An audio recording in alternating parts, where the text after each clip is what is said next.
Welcome to Conversations Session on the Couch with Tebby and Rachel. We are super excited to be here. Yeah. It's an amazing, episode 3 now. Yeah. We are going strong. Who knew? Yeah. And today it's a bit difficult. Yeah, it is an important topic.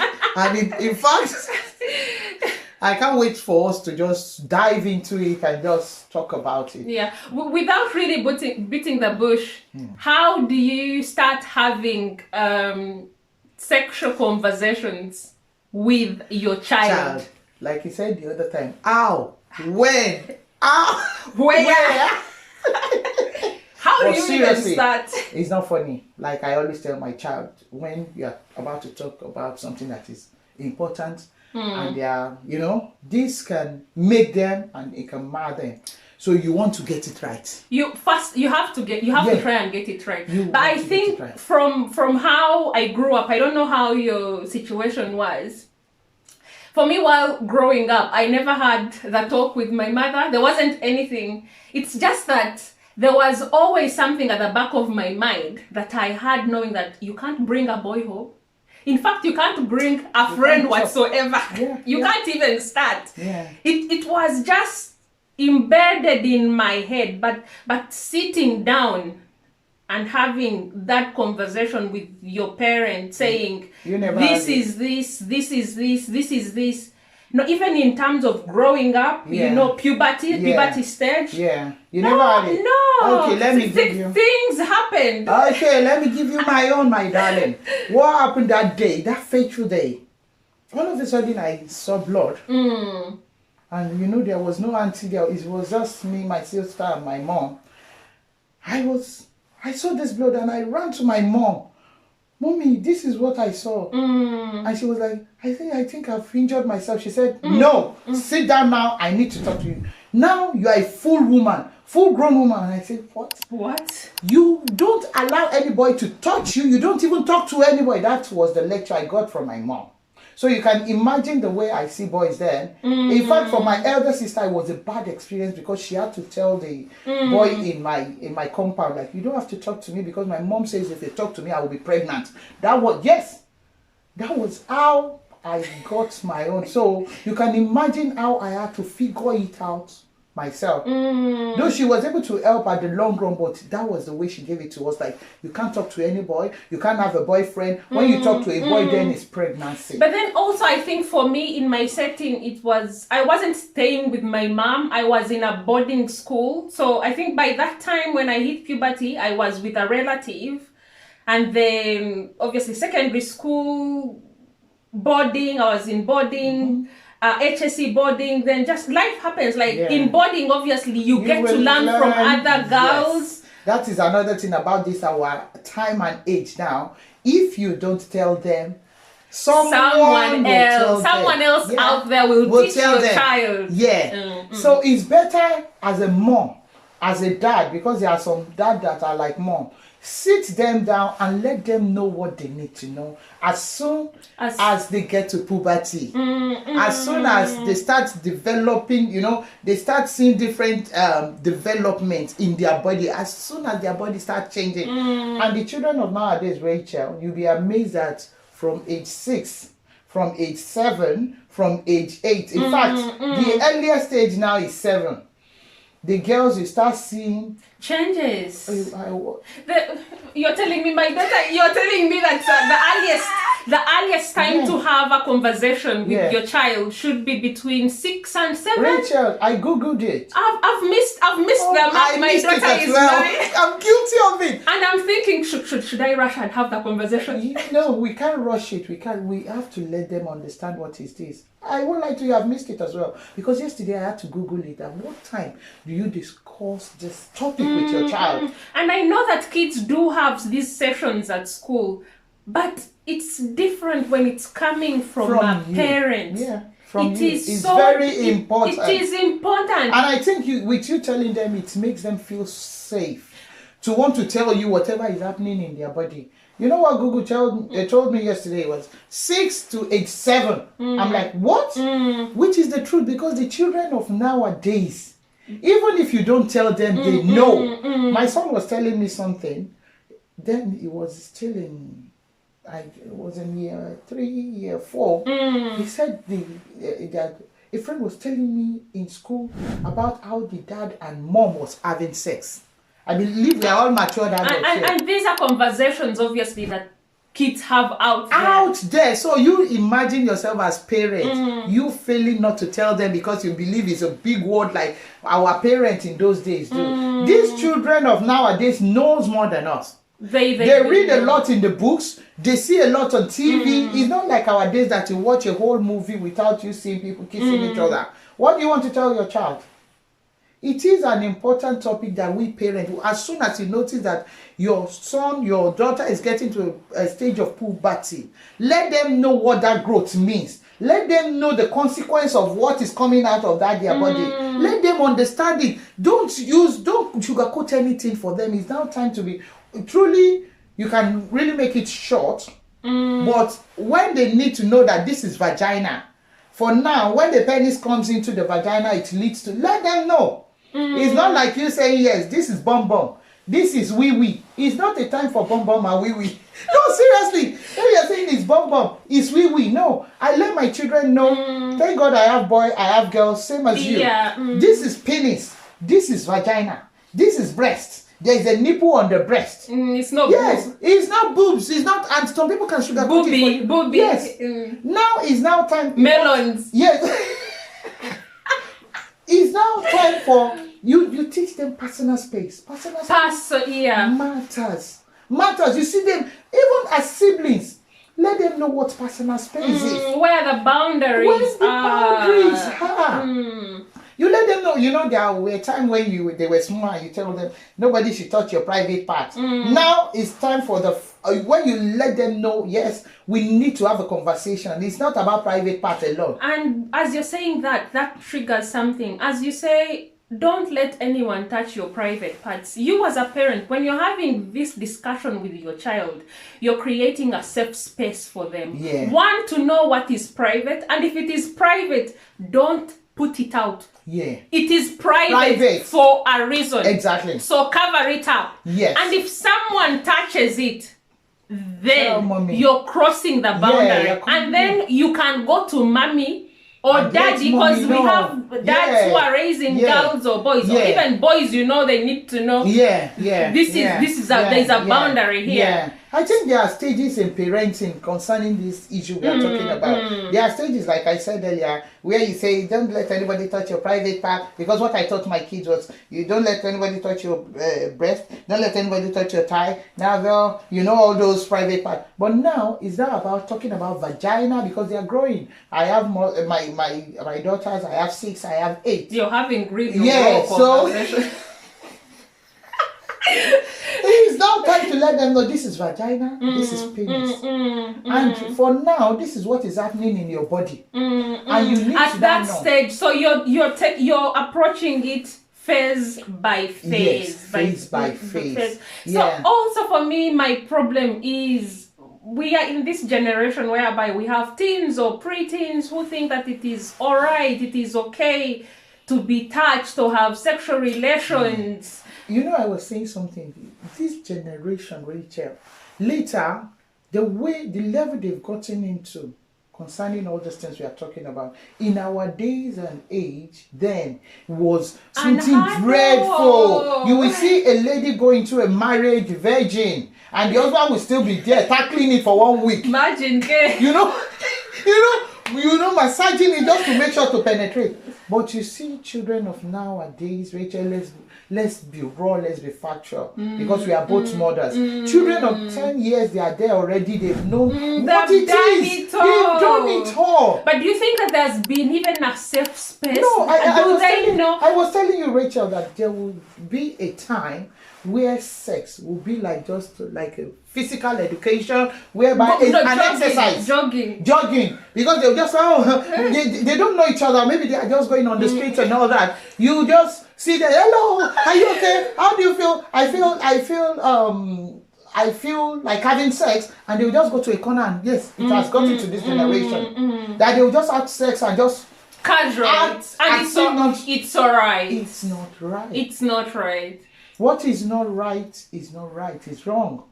There is STD. You will let them know all the consequences of this thing. It happens truly. It's even not just a STD. It's your little girl or your little boy not getting to, not having a safe space with you as a parent, and then finding themselves in this situation whereby not only are they maybe contracting a disease, God forbid, but being molested. We've had little girls, or even grown-up girls in the 1820s who are probably being videoed, being molested, and the video is being shared on the internet, and they think it's actually all right because the foundation has not been laid properly. It's not been laid properly. The Bible says, if the foundation be destroyed, what can the righteous do? If the foundation of your child, as a mom, you are there seated because you don't know how to use the right word for your child at the right time, to know that this is the time to have this discussion with your child, and your child is being messed up out there, what can you as a mother, what can you do? You don't. I saw something on the internet recently. The girl is just 2. The mom was all over the place looking for, how to earn an income.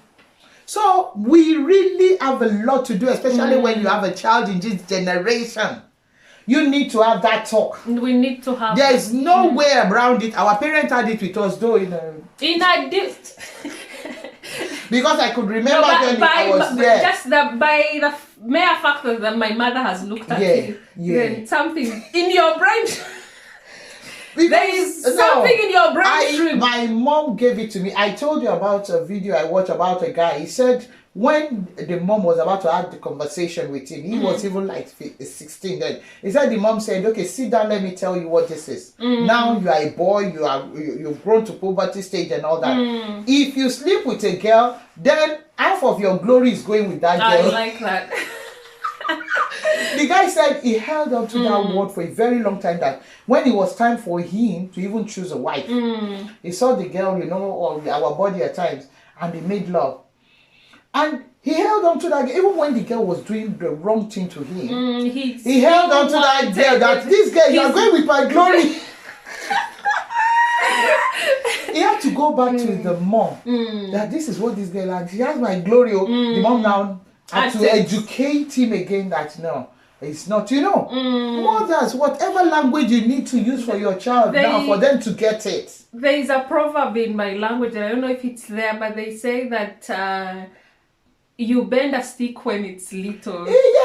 No, we in Africa, they say, we do this smoked fish. When the smoked fish, when you are drying it, when the smoked fish is still fresh, it's not been dried yet. It's easy to bend it. Yes, you can. But but when it's dry, when you are trying to bend it, you squash everything. It will scatter. So this is when they are still young.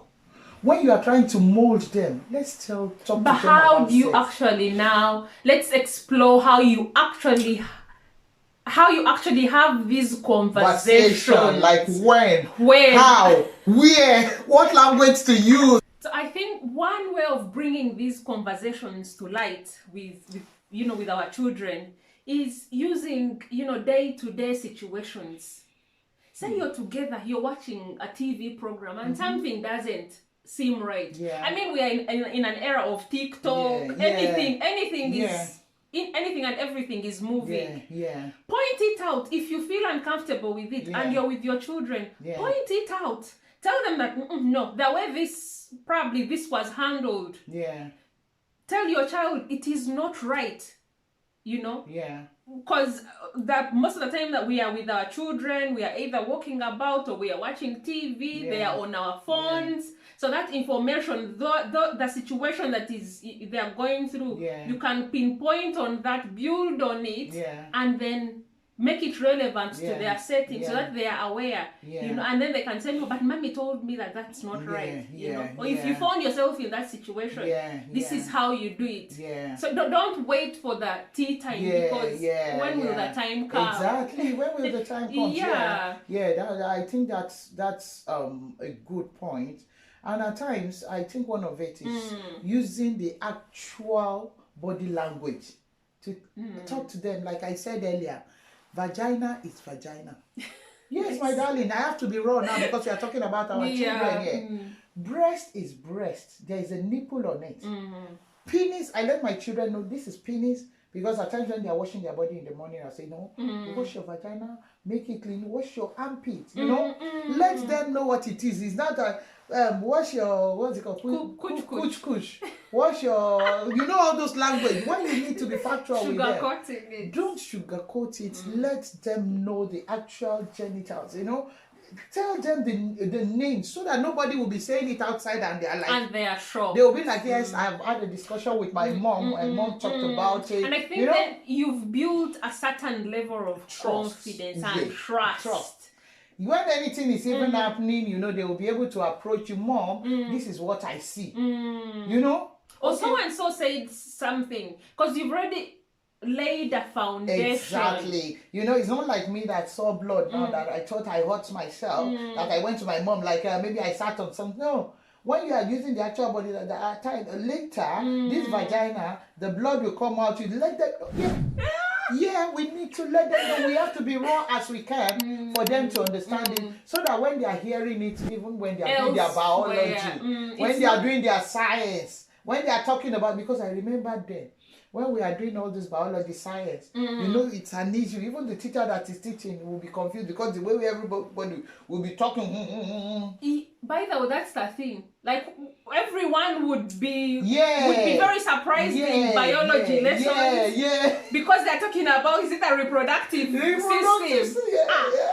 Like, you know, they say something and there are these noises going around. So that's the unnecessary excitement that needs to be, you know, treated. It's actually a disease that needs to be treated. Whereby we are comfortable, one as parents, in having those discussions with our children, and they are also comfortable in coming to us to ask questions. You know, to ask questions. Maybe something they've heard from school. Maybe someone has confused them, and they need and you're not like, no, don't talk about it. Just you're sweeping it under the You can't talk about it. No. And I think for me, the other thing is, don't wait to have the talk. I mean, like you said. What did Google tell you? Was it six to seven? You should have started, and that is a true testament because kids tend to grow quickly. So far now, I'm starting to see some changes within my daughter, and I should have had that conversation a little bit earlier. Obviously, we're touching bits and pieces, but you should not wait to have that talk, unlike our parents back home. That wait for you to go to your husband's house. No, before you go to your husband's house, that's when they will start having all these, you know, overwhelming you with information. At a much later date, when you should have actually known these things, not only to prepare you for that situation, obviously, that you're going in, but for the other stages in life, because as you're growing up, kids nowadays will have boyfriends, but as they have boyfriends, do they know their limitations and boundaries? Thank you for because you're not going to stop them. I mean, as much as I knew that I could not take a boy home, I had boyfriends. But did I know the boundaries? And this one that they will go for sleepover. That one is my boyfriend. And they are in maybe year 1 or year 2. And they are telling you about my boyfriend says. I'll be like, in our days, what boyfriend means is. What boyfriend? Yes. You tell my mom, my boyfriend. What is boyfriend? You are dead. Yes. So kids will always be kids. And you can't take that joy away from them. But rather than later, have the talk now. As you've said, there's this sleepovers. Kids are growing up. They will meet friends. They will have friends who are boys. They will go to other people's homes as well, where men and women are. Your child needs to be aware of these situations. What are boundaries? You know, what is mine? Personal space. It's very important to know what it means. And I think another good point is when you are trying to give them this information, especially because yesterday, I won't lie to you, I was surprised when Google said 7. You want to keep things short. You don't want to overwhelm them with a lot of information because the kids of nowadays, the curiosity, oh my goodness. You know when they say curiosity kills the cat, they want to, when you tell them don't do this, they will ask you, Mommy, why? Bring that bag. Mommy, why do I have to bring that bag? Sit down there. Mommy, why do I have to? So you don't want to overwhelm them with a whole lot of information. You don't want to confuse them. You keep things short, but let them know the factual information you are trying to pass to them. You put the point across. Not overwhelming them with a whole lot of information whereby they will be confused. In fact, when they might even go and discuss it with another person, and you know. So you don't want to overwhelm them with a whole lot of information at that kind of age. I think it's just like a day at a time, like you discussed earlier, that you know the situation of things. Maybe when something showed up, you'll be able to now discuss that. Okay, this is what is happening again. This is what it means, and these are the implications. Having those discussions, keeping those discussions going. So and also I think that it depends at what stage your child is at. What you tell a toddler is very different from what you are telling your preteen. Your preteen, yes, they're going to. Yeah, they have levels now. They have levels. When I'm preteen, I think which one is preteen? Before you become a teenager. So what you tell your preteen is different from what you tell your teenager. Is different from what you tell an adult. And I think the adult stage now, they say it's now 16. Can you imagine? 16. And how you also approach it will be different. Yeah, will be different. Will be different. Yes. Make it something that when you are talking to them, you are approachable the next time they have a question. Yeah. There's someone that says that train them to absorb the shock. Yeah. So that when you're saying it, they're not surprised. They are not. Yeah. Do you know? Yeah. And once you bring it right from the early stages, they know that it's actually okay to have these conversations. Because we've been having it. We've been having it, and something that you're telling your teenager, by the time you say it, they're like, no, mommy, what? Mommy, what? Yeah, because the children of nowadays, if you don't even say it now, they'll get to the level like they'll block you out. They'll block you out. They won't tell you anything. So it's better you have that conversation, you have that communication going on, an ongoing thing. You know, as soon as they develop to this stage again, you are there to meet up with whatever question they have. Yes, this is what is happening. Yes. Boyfriend, yes, let them. In fact, when you preteen, when they come with that boyfriend, let that boyfriend come to the house. It has gotten to that level. Yeah. In our days, you dare not. How you can't even? In fact, they can't even sniff your gate. But now, if they are talking about, if it's possible, let that boyfriend come. Which is obviously different. Times have changed. It's more of working within what we have. Yeah, and I think with this kind of conversation, I'm happy we're having it, because as mothers, a whole lot of mothers, I think they are just like us. Now, when we wanted to talk about this topic, we are like, but when we did our research, we now knew that yes, a whole lot of mothers to now discuss this topic. You know, it was a shock to us when Google was even. I think another better approach to things is explaining to your child that what they are going through, puberty, is a normal thing. The feelings that they are having,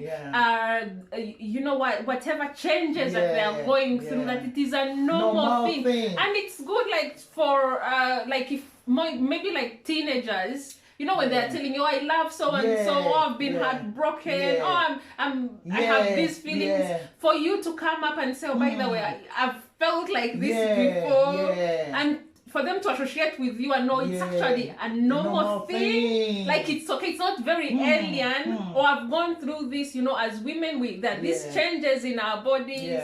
So helping them understand, because these are beings that look up to you.